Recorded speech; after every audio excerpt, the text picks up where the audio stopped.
Hello everyone, स्वागत है आपका हमारे YouTube channel home science pro में। तो स्टूडेंट्स, आज हम क्लास 12 होम साइंस के चैप्टर फर्स्ट को डिस्कस कर रहे हैं। इसका पार्ट 1 मैं बना चुकी हूँ, आप मेरे यूट्यूब चैनल पर देख सकते हैं। आज मैं पार्ट 2 बनाने जा रही हूँ। ये चैप्टर का नेम है वर्क, लाइवलीहुड एंड कैरियर, कार्य, आजीविका तथा जीविका। तो आइए अब हम बात करते हैं कंटेंट की कि कौन कौन से कंटेंट जो है इस चैप्टर में मैं इंक्लूड करूँगी। पार्ट 1 में मैं work and meaningful work, work, career and livelihood, ये दो टॉपिक जो है मैं अपने पार्ट 1 की वीडियो में कंप्लीट कर चुकी हूँ। आज पार्ट 2 में मैं traditional occupation in India, agriculture, handicraft, Indian cuisine और visual art plus work, age and gender को डिस्कस करूँगी पार्ट 2 में। और पार्ट 3 में मैं जितना भी कंटेंट बचता है उसको कवर करूँगी। अब बात करते हैं भारत में परंपरागत व्यवसाय, मतलब कि इंडिया के जो ट्रेडिशनल बिजनेस होते हैं वो कौन कौन से हैं, कौन से ऐसे परंपरागत व्यवसाय हैं बहुत लंबे समय से जो चलते आ रहे हैं, जिन्हें शुरू से किया जा रहा है, जो हमारा ट्रेडिशन बन चुका है। जैसे फर्स्ट कृषि, एग्रीकल्चर, जो कि हमारा जो देश है उसमें सबसे ज़्यादा की जाती है। कृषि उद्योग देश है ये हमारा। हस्तशिल्प, हैंडीक्राफ्ट्स, भारतीय पाक प्रणाली, जो भारत के ट्रेडिशनल फूड्स हैं वो, और वास्तुकला, ये सभी कंटेंट जो मैं आपकी स्क्रीन पर दिखा रही हूँ ये क्या है, हमारे परंपरागत व्यवसाय हैं। जैसे कृषि, ये क्या है, हमारा मुख्य व्यवसाय है। हमारे भारत का मुख्य व्यवसाय कृषि है। और यहाँ की जो जलवायु है, भारत की जलवायु, वो हमारे कृषि के अनुकूल, मतलब कि उनके अकॉर्डिंग सुटेबल है। जैसे हमारी कृषि है वैसे यहाँ का वातावरण जो है हमें मिलता है। ठीक है, तो ये भारतीय जलवायु के लिए कृषि जो क्या है, कृषि अनुकूलन है। और लगभग 70% जो जनसंख्या होती है वो गाँवों की है। जो ग्रामीण क्षेत्र है वो 70% है जो कि कृषि कर रहे हैं। आर्थिक महत्व की जो फसलें होती हैं जिनसे ज़्यादा पैसा कमाया जा सकता है, ज़्यादा खेती बाड़ी होती है, कॉफ़ी की, चाय की, कपास और रबड़ की, ये क्या है, आर्थिक महत्व की फसलें हैं। अब कृषि, एग्रीकल्चर, नकदी फसलें कौन सी, सब्जी, दालें, फसल, गेहूं, जो बेची जाती हैं, खरीदी जाती हैं, जिनसे अधिक मुनाफा पाया जाता है, जो कि आपकी पिक्चर्स में मैंने हर एक पॉइंट को पिक्चर्स के थ्रू दिखाया भी है। अदरक, काली मिर्च, हल्दी, काजू, नारियल का बड़ा उत्पादक देश है हमारा भारत। यहाँ पर इन सभी चीज़ों का उत्पादन बहुत ही बड़े लेवल पर किया जाता है, इंपोर्ट एक्सपोर्ट किया जाता है। हस्तशिल्प, हैंडीक्राफ्ट्स होते हैं, हाथ से बनाई हुई चीज़ें। देश के साथ साथ विदेश में भी भारत की हस्तशिल्प कला उत्पादों की मांग है। हमारे जो भारत की बनी हुई, हाथों से बनी हुई हैंडीक्राफ्ट्स हैं उनकी इतनी डिमांड है कि विदेशों में भी उस चीज़ की मांग होती है। आभूषण है, मृदभांड है, धातु शिल्प है, हाथी दांत शिल्प है और कंघा शिल्प है। और साथ ही चूड़ी, मूर्तिकला, दरी, टेराकोट और लोहा वस्तुएं जैसी चीज़ें जो हैं विदेशी लोग इनकी डिमांड करते हैं। ये हमारे इंडिया के हैंडीक्राफ्ट्स हैं। और हस्तशिल्प जो कि पिक्चर्स के थ्रू दिखाया गया है, जैसे ये बांस की कैप है आपको दिखाई गई है, इधर आपको ये गुड्डे गुड़िया दिखाए गए हैं, मिट्टी के बने हुए हैं, हाथ से बनाए हुए। वास्तुकला, वास्तुकला होता है जैसे मंदिर, मस्जिद, मकबरे, ये सब। भारत के विभिन्न भागों में वास्तुकला की अलग अलग शैलियाँ हैं, अलग अलग रूप हैं और सभी धर्मों की ये छाप दिखाते हैं। जैसे ताजमहल हो गया या कोई मकबरा हो गया, वो मुस्लिम उसको दिखाता है, वो वहाँ की छाप को दिखाता है। ठीक है, तो इसी तरह से अगर हम अपने हिंदुइज्म की बात करें तो यहाँ के जो मंदिर बने हुए होते हैं, उन मंदिरों की जो बाहरी कलाएं होती हैं वो वास्तुकला कहलाती हैं। जिनकी बाहरी वॉल्स के ऊपर मूर्तियाँ बनाई जाती हैं, ये सब। जैसे मकबरे हैं, समाधि के स्थल हैं, प्रतिमाएं, मतलब कि मूर्तियाँ हैं अलग अलग तरह की। आधुनिक समय में सरकार के द्वारा प्रोत्साहन जो है इस चीज़ को दिया गया है। आगे जो पिक्चर्स आएंगी उनके थ्रू मैं आपको बताऊंगी हिंदुइज्म में किस तरह से वास्तुकला का जो है देखा जा सकता है, पहचाना जा सकता है। ये प्राचीन मंदिर है जो आपको पिक्चर्स में शो हो रहे हैं, आप इनको ध्यान से देखो, इनकी वॉल्स को कितनी अच्छे तरीके से, कितनी कला से बनाया गया है, इन पर लिखा गया है। तो ये क्या है, वास्तुकला है। ये एक छाप को दर्शाता है धर्मों की। भारतीय पाक प्रणाली, भारतीय पाक प्रणाली जो इंडियन की फूड है, मसाले हैं, वो बाहरी विदेशों में बड़ी डिमांड है उनकी, भेजे जाते हैं बहुत ज़्यादा, मतलब मसाले हमारे इंडिया में उत्पादन किया जाता है। एमडीएच मसाले हैं जैसे आपके सामने बहुत फेमस है। इसी तरीके से भारतीय पाक प्रणाली में अगर आप देखो ये कंप्लीट थाली है, ठीक है। आप जितनी भी जगहों पर भारत में जाओगे, जितने भी स्टेट्स में जाओगे, वहाँ का एक स्पेशल फूड आपको मिलेगा ही मिलेगा। इतनी वैरायटियाँ हैं, इतने व्यंजनों की विविधता का मतलब है वेराइटीज़ ऑफ फूड अपने इंडिया में इतना ज़्यादा है कि नॉर्थ इंडिया, साउथ इंडिया, आप किसी भी तरफ चले जाना, मुंबई में चले जाना, तो सबकी अपनी अपनी फेमस एक डिश है। तो ये सभी क्या है, हमारे भारत की पाक प्रणालियाँ हैं जिनकी व्यंजनों की विविधता मतलब वैरायटीज़ पाई जाती हैं। और मसालों को लेकर तो आपको पता ही है कि हमारा देश कितना फेमस है, इतना फेमस है कि सारा मसाला यहीं से बाहर जाता है। भारतीय व्यंजनों की ज़बरदस्त मांग जो है की जाती है, बहुत ज़्यादा इसकी डिमांड होती है, बहुत पसंद किया जाता है। ये एक थाली एग्जाम्पल के तौर पर दर्शाई गई है। आगे आ जाता है कार्य, आयु और gender, work, age and gender. अब इनका क्या मेल जोल है, एक दूसरे से क्या संबंध है और क्या मतलब है, वो मैं आपको बताऊंगी कि कार्य क्या होता है, इसका कार्य का आयु और जेंडर से क्या लेना देना है, ठीक है, वो सब। अब आप पिक्चर्स में देख सकते हैं ये प्लम्बर है एक, लेकिन हमारे जो भारतीय देश है, जो हमारा यहाँ पर पुरुष प्रधान देश इसको माना जाता है, क्योंकि यह माना जाता है कि जितने भी भारी भरकम काम हैं ये सभी काम पुरुष ही कर सकते हैं, लेकिन ऐसा नहीं है। दूसरी पिक्चर में अगर आप एक साइड देखो तो यहाँ पर नर्स शो की गई है, नर्स का काम अब नर्स ही करेगी, एक लड़की ही करेगी। ऐसा नहीं है, मॉडर्न समाज में ये काम लड़के भी करते हैं, लड़कियां भी करती हैं, तो बहुत से चेंजेस जो हैं आ रहे हैं। अब है कार्य के संबंध में जेंडर के मुद्दे क्या हैं कामों को लेकर के। तो फर्स्ट पॉइंट है लिंग तथा जेंडर में भिन्नता, क्योंकि मोस्टली लोग जो है लिंग और जेंडर में जो है भिन्नता नहीं कर पाते, उनको ये दोनों ही शब्द एक जैसे लगते हैं, लेकिन ये दोनों एक दूसरे से बहुत अलग हैं।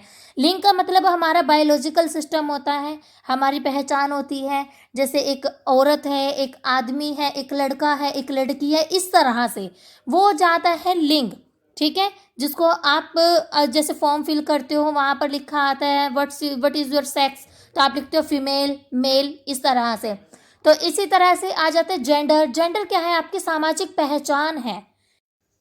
जेंडर हमारी सामाजिक पहचान ही है जो समाज में, कम्युनिटी में, सोसाइटी में बनी हुई होती है। और लिंग हमारा सेक्स होता है कि मेल है, नर है, मादा है, ये सब, ठीक है। तो ये आपको पॉइंट समझ में आया होगा। नेक्स्ट पॉइंट हमारा है स्त्रियों को पुरुषों से कमतर देखना। कमतर देखने का मतलब कम समझना, कि कोई भी वर्क होता है तो ये समझा जाता है, कोई भी भारी वर्क हो, मेहनताना वाला वर्क हो, तो ये समझा जाता है कि स्त्रियां नहीं कर सकती, ये काम तो पुरुष ही करेंगे।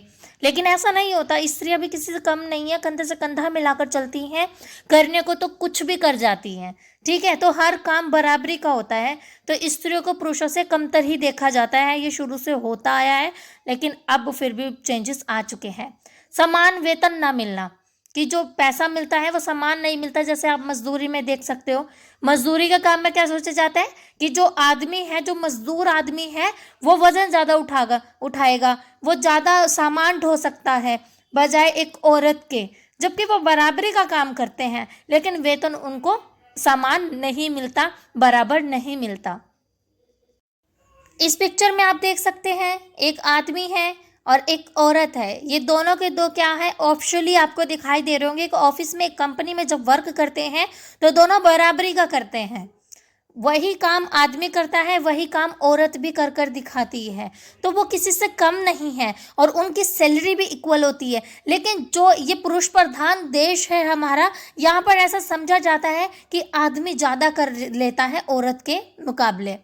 तो आगे आप बात करेंगे कार्य के संबंध में जेंडर के मुद्दे क्या हैं। कमाने के बावजूद स्त्रियों को स्वतंत्र निर्णय लेने से मनाही है। वो अपनी स्वतंत्रता के बारे में नहीं सोच सकती, इस चीज़ पर रोक लगाई जाती है। चाहे बेशक से वो स्त्री कितना ही कमाती हो, कितना ही बराबरी में चलती हो, लेकिन अपने लाइफ के डिसीजन उसे अपनी फैमिली को और लोगों को सोच समझ कर लेने पड़ते हैं। वो स्वतंत्र रूप से डिसीजंस नहीं ले पाती। स्त्रियों को केवल गृहिणी के रूप में ही आंका जाता है। कोई भी महिला होती है तो उसको यही बोला जाता है कि तुझे बनानी तो रोटियां ही हैं। कुछ इस तरह के डायलॉग्स जो है हमेशा से बोले आ रहे हैं।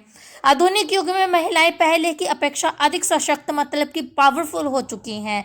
जो पहले की औरतें थी और जो आज की औरतें हैं उनमें बहुत डिफरेंस पाया जाता है। वो हर एक क्षेत्र में आगे बढ़ रही हैं। घर के बाहर रोजगार से महिलाएं अधिक आत्मनिर्भर हो चुकी हैं। डिपेंडेंट नहीं है, वो इंडिपेंडेंट हो चुकी हैं। अब वो खुद का कार्य खुद कर लेती हैं, घर भी संभालती है, ऑफिस भी संभालती है, बच्चे भी संभालती है। अब वो आगे बढ़ रही है। अब वो सिर्फ हाउसवाइफ बनकर नहीं रह रही है। परिवार की आर्थिक स्थिति में सुधार। और थर्ड पॉइंट है, वर्तमान में महिलाएं पुरानी प्रथाओं को लांघ कर पुरुषों के कार्य भी करने लगी हैं। प्रेजेंट टाइम की बात हो रही है कि आजकल महिलाएं क्या हैं, जो पुरानी प्रथाएं चली हुई थी कि औरत घर से बाहर नहीं जाएगी, औरत पढ़ेगी नहीं, औरत काम नहीं कर सकती बाहर जा कर के, तो इन सभी प्रथाओं को लांघ कर अब वो पुरुष के भी कार्य करने लगी है, पुरुष के बराबर हो चुकी हैं। जेंडर इक्वेलिटी आप लोगों के सामने अब दिखाई देती है कि जेंडर इक्वेलिटी है क्या। समाज में बालिकाओं की स्थिति को सुधारने के लिए कुछ सरकारी प्रयास। नंबर 1, कस्तूरबा गांधी बालिका विद्यालय। जो ये कस्तूरबा KGBV है, ये भी 6 क्लास की गर्ल्स के लिए चला गया था। और नंबर 2, बेटी बचाओ बेटी पढ़ाओ योजना। ये क्या है, दोनों पॉइंट क्या है, सरकारी प्रयास है, सरकार के द्वारा चलाई गई कुछ ऐसे समाज को सुधारने वाले ऐसे सरकारी प्रयास है जिनसे लोग फायदा उठा सकते थे, जिनका यूज करके वो आगे बढ़ सकते थे।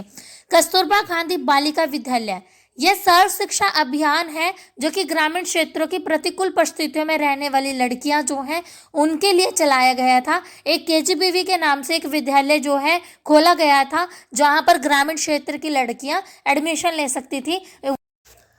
KGBV प्रत्येक जिले के पिछड़े हुए खंडों में खोले जा रहे हैं। वो पिछड़े हुए खंड जहाँ पर पूरी सेवाएं नहीं मिलती, या फिर जहाँ के लोगों की सोच ही बहुत ज़्यादा छोटी है, जो ये सोचते हैं कि लड़कियाँ पढ़ नहीं सकती, तो उस खंडों में ये खोले जा रहे हैं। भारत सरकार ने नए कानून राइट टू एजुकेशन को लागू करने में भी सहायता की है। उन्होंने इसको कानून को लागू किया है कि हर किसी का अधिकार है, वो पढ़ सकता है, चाहे वो लड़की हो चाहे वो लड़का हो। बेटी बचाओ बेटी पढ़ाओ योजना, ये जो सरकारी प्रयास है, ये भी बेटियों को देख करके, लड़कियों को देख करके ही चलाया गया था, ताकि हर एक बेटी पढ़े, हर घर की बेटी पढ़े और वो दूसरे घर को भी पढ़ाए। एक बेटी पढ़ती है तो 2 घर पढ़ते हैं, आपने सुना भी होगा।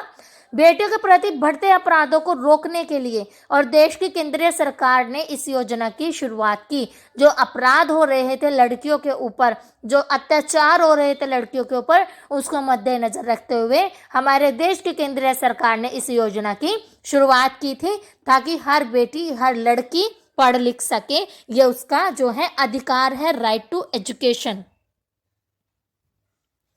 नेक्स्ट आ जाता है, इसके तहत गरीब परिवारों की बेटियों को बचाकर उन्हें शिक्षित करने के लिए प्रोत्साहित किया जाता है। बचाकर का मतलब ये है कि पहले बेटी पैदा होती थी उसे मार दिया जाता था, तो अब बेटी बचाओ बेटी पढ़ाओ की योजना ने जो है, ये गरीब परिवार जो होते हैं, जो बेटियों को नहीं पढ़ा पाते हैं, फाइनेंशियल कंडीशन की वजह से उनको नहीं शिक्षित कर सकते, तो उनको मोटिवेट करने के लिए भी यह योजना चलाई गई थी, ताकि हर घर की बेटी हर घर की लड़की जो है पढ़ सके। आगे अब बात आ जाती है बेटी बचाओ बेटी पढ़ाओ योजना में पॉइंट की लॉन्च। ये लॉन्च कब हुई थी योजना? ये हुई थी 22 जनवरी 2015 में, और इसकी घोषणा किसने की थी? भारत के प्रधानमंत्री ने। और लक्ष्य लड़के एवं लड़कियों के लिंग अनुपात को सेंटर रखना, उन सबको इक्वल दिखाना कि बेटी भी पढ़ सकती है बेटा भी पढ़ सकता है। बजट का आवंटन 100 करोड़ रुपए, और ब्रांड एम्बेसडर कौन था? माधुरी दीक्षित थी। बेटी बचाओ बेटी पढ़ाओ योजना में क्या है? बेटियों को सुरक्षित एवं शिक्षित करने के लिए लोगों को प्रोत्साहित किया जाता था, मोटिवेट किया जाता था उनको कि बेटियों को सुरक्षा दो, उनको सुरक्षित रखो, उनको मत मारो। उनको बचाओ, साथ ही साथ बचाने के बाद उनको शिक्षित भी करो। इसलिए लोगों को मोटिवेट किया जाता था इस योजना के थ्रू। सुकन्या समृद्धि खाता, बेटियों के लिए ये सरकारी स्कूलों में सुकन्या समृद्धि खाते की भी जो है उपलब्धता करवाई गई थी, ताकि वो जब सरकारी स्कूल में एडमिशन ले तो उनका जो खर्चा आता है थोड़ा बहुत, तो वो भी सरकार उठाती है। सुकन्या समृद्धि खाता होता है इसके थ्रू। नेक्स्ट, बेहतर ब्याज दर, कि अब जो पैसा उनको इस खाते से मिलता है उस पर उनको ब्याज भी मिलता है काफ़ी अच्छे उसमें दर पर। और नेक्स्ट पॉइंट अब हमारा आ जाता है, स्कूलों की फीस नहीं देनी होगी, कि अब जो लड़कियां पढ़ना चाह रही हैं, जिनके लिए ये बेटी बचाओ बेटी पढ़ाओ की योजना चलाई गई है, KGBV की योजना चलाई गई है, वहाँ पर इनको स्कूलों की फीस नहीं देनी होगी। इनके एडमिशन्स जो हैं वो फ्री में होंगे। कार्य के प्रति मनोवृत्तियाँ तथा दृष्टिकोण, attitude and approaches to work, ये इस पॉइंट का मतलब है कि जो कार्य के प्रति हमारी मनोवृत्तियाँ होती है, जो हमारा दृष्टिकोण देखने का एक नज़रिया होता है, जो हमारी सोच होती है, उससे है जो लोग अपने कार्यों को खुशी से करते हैं वे हमेशा संतुष्ट रहते हैं। खुशी से तब किया जाता है जब हम उसमें इंटरेस्टेड होते हैं, और जब कोई इंटरेस्ट के साथ वर्क किया जाए तो वहाँ से हमें संतुष्टि और आनंद की प्राप्ति होती है, एक खुशी महसूस होती है। हम उस वर्क को करने में थकावट महसूस बिल्कुल भी नहीं करते। कार्य करते समय हेल्दी डाइट लेने से तथा ब्रेक्स लेने से हम कार्य को आनंद लेकर संतुष्टि से कर पाते हैं। जब हम काम कर रहे होते हैं, देखो हमारे शरीर को न्यूट्रिशनल भी चाहिए, है ना, न्यूट्रिशनल जितनी रिक्वायरमेंट होती है वो भी कंप्लीट करना बहुत ज़रूरी है। और वो कंप्लीट कहाँ से होगी? हेल्दी फूड से होगी। और अगर हम सोचें कि हेल्दी फूड लें और 24 घंटे वर्क करें तो ऐसा भी नहीं होगा, हमें ब्रेक भी लेना होगा अपने शरीर को थोड़ा सा आराम देने के लिए। तो ऐसे में हमें आनंद और संतुष्टि की प्राप्ति हो जाती है। यदि कार्य को बहुत समझकर करते हैं तो हमेशा हमें असंतुष्टि ही मिलेगी, क्योंकि हम उस चीज़ का बर्डन अपने ऊपर ले लेते हैं। हमारा जो माइंड होता है वो बिल्कुल भी फ्रेश फील नहीं करता, और इसी वजह से हमें थकावट भी बड़ी जल्दी हो जाती है। ऊंचे पद पर बैठे व्यक्ति से अपनी तुलना करना, हमारा ये जो ह्यूमैनिटी है इसमें ये चीज़ बड़ी ज़्यादा देखी जाती है कि दूसरों के साथ बहुत ज़्यादा कंपैरिजन किया जाता है कि वो इस लेवल पर है, मैं क्यों नहीं हूँ। तो ये कुछ लोग तो उस चैलेंज को एक्सेप्ट करके आगे बढ़ जाते हैं, लेकिन कुछ लोग उससे डिमोटिवेट हो जाते हैं। तो तुलना भी नहीं करनी चाहिए। अगर आप करते हो तो खुद से ही कीजिए कि आज इस लेवल पर हूँ, कल उस लेवल तक पहुँचना है। तो ऊंचे पद पर बैठे व्यक्ति से अपनी तुलना करना। नेक्स्ट पॉइंट हमारा आ जाता है, अपने से नीचे के पद के व्यक्ति से तुलना करना। अब नीचे के जो नीचे है पोस्ट पर, हम उससे थोड़े से अगर 1-2 स्टेप ऊपर भी हैं तो उससे हमारे अंदर घमंड आ जाता है। ये हो जाता है कि ये तो स्वीपर है, ये तो पीएन है, क्योंकि वो तो हमसे नीचे पद पर है, हम तो उससे ऊंचे हैं। तो ऐसे में भी क्या है, हमारी मनोवृत्ति, हमारी सोच और दृष्टिकोण कार्य के प्रति दिखाई देता है। आजीविका के लिए जीवन और कौशल, लाइफ स्किल्स फॉर लाइवलीहुड के लिए हमें कौन कौन सी आजीविका के लिए कौन कौन से कौशलों की, जीवन कौशलों की ज़रूरत है। जीवन कौशल क्या होता है? लाइफ स्किल्स होती हैं। तो व्यक्ति को जीवन की दैनिक चुनौतियों और तनावों से निपटने में भी सहायता मिलती है या सहायता करते हैं। आगे नेक्स्ट पॉइंट आ जाता है हमारा, व्यक्ति को जीवन के दैनिक आवश्यकताओं से अच्छे तरीके से निपटाने के योग्य बनाता है। ये जो कार्य होता है ये क्या करता है, ये जो जीवन की दैनिक नीड्स होती है, बेसिक नीड्स होती है, अच्छे तरीके से निपटने के योग्य भी बनाता है हमें। कुछ कौशल स्किल्स कौन कौन से हैं, पॉइंट टू पॉइंट बता देती हूँ आपको। Problem solving, creative thinking, decision making, communication and self awareness. कार्यस्थल पर आवश्यक soft skill, essential soft skill at work place. अब ये कौन कौन सी होती है? Number 1, working productively, team work, कि एक साथ मिलजुल करके काम किया जाए तो वो काम बहुत ही अच्छे तरीके से होता है। ये भी एक स्किल होती है। एक लीडर अगर अपने साथ के जो मेंबर्स होते हैं उनको लेकर चल पाता है, लीडरशिप भी हर किसी में नहीं हो पाती, वो नहीं एडजस्ट कर पाते। लर्निंग इफेक्टिवली, जो लर्न करते हैं, हम सीखते हैं, उसका प्रभाव अगर हमारे ऊपर दिखाई देता है तो ये भी बहुत अच्छा होता है। ये भी एक स्किल होती है, हर कोई नहीं सीख पाता। हर किसी में लिसनिंग पावर अच्छी नहीं होती, हर किसी में जो बोलने की क्षमता होती है, जो पॉजिटिवली वर्क कर पाते हैं, ये भी हर किसी में नहीं पाया जाता। तो ये एसेंशियल सॉफ्ट स्किल्स हैं जो एक वर्क प्लेस पर अगर हम काम कर रहे हैं, जॉब कर रहे हैं, तो ये होनी ही चाहिए। कम्युनिकेटिंग क्लियरली, कि आप जो बातचीत करते हैं, जो कम्युनिकेशन करते हैं, आप जो मैसेज दूसरों तक अपना पहुंचाना चाहते हैं वो क्लियरली हो, वो घुमा फिरा कर ना दिया जाए। थिंकिंग क्रिएटिवली एंड क्रिटिकली, जो हमारी सोच होती है वो रचनात्मक होनी चाहिए।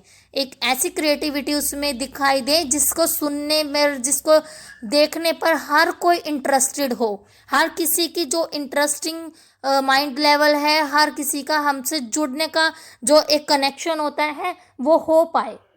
मिलजुल कर कार्य करना, अगर हम अकेले कोई काम करते हैं तो उसमें हम समय ज़्यादा ले लेते हैं, लेकिन अगर वही काम हम ग्रुपिज़म में करें तो वो वर्क बड़ा इजीली और बहुत ही अच्छे से हो पाता है, क्योंकि उसमें एक व्यक्ति का दिमाग नहीं होता, उसमें हमारे पूरे टीम का दिमाग लगाया जाता है और हर एक किसी में अपनी अपनी क्वालिटीज़ होती है, टैलेंट होता है। तो मिलजुल कर काम करना चाहिए। आज का मेरा टॉपिक यहीं पर समाप्त होता है। आशा है कि आपके लिए ये वीडियो बहुत हेल्पफुल रही होगी। पार्ट 1 आपको मेरे यूट्यूब चैनल पर मिल जाएगा, होम साइंस प्रो को सर्च कीजिए, इसका पार्ट 1 वहाँ पर मिलेगा। And thanks for watching the video everyone. यदि आपको कोई डाउट रहते हैं, किसी भी तरह की क्वेरीज होती हैं और आपको अगर किसी टॉपिक पर वीडियो बनवानी है तो कमेंट बॉक्स में आप बता सकते हैं। Thank you so much.